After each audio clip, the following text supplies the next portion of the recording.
Debbie Harry, the face of punk, the voice of the disco-pop crossover. With her shock of platinum hair, she was the ultimate New York cool. But behind the fierce gaze of the Blondie frontwoman lay a profound, lifelong search for identity. What dark secrets defined her journey? And how did a moment of terrifying danger reveal the true fragility beneath the bravado? But the truth was far darker than anyone imagined. Born Angela Trimble in Miami in 1945, she was adopted as an infant by Catherine and Richard Harry. Growing up in Hawthorne, New Jersey, a sense of being an outsider was deeply ingrained. The mystery of her birth fueled a lifelong restlessness, a need to constantly reinvent herself. By the late 60s, she escaped to the gritty chaos of New York City, working as a waitress, a Playboy bunny, and singing in various obscure bands. This constant hustle, this refusal to settle, foreshadowed the unpredictable, boundary-pushing career that was about to explode.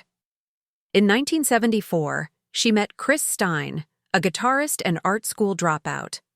Their creative partnership became the core of Blondie, a band that synthesized punk's energy with pop's polish. They dominated the late 70s.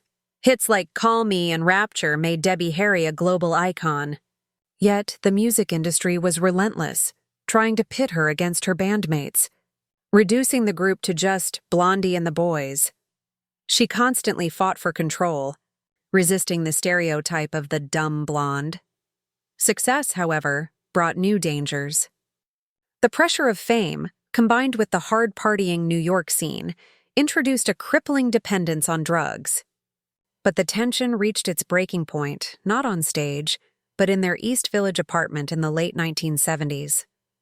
One evening, an intruder broke in.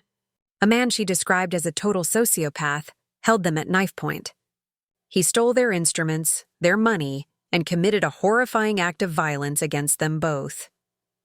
Little did she know this terror would force a reckoning.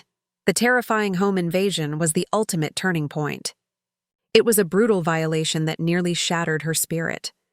The physical and emotional trauma was immense, but the years that followed brought a new devastation.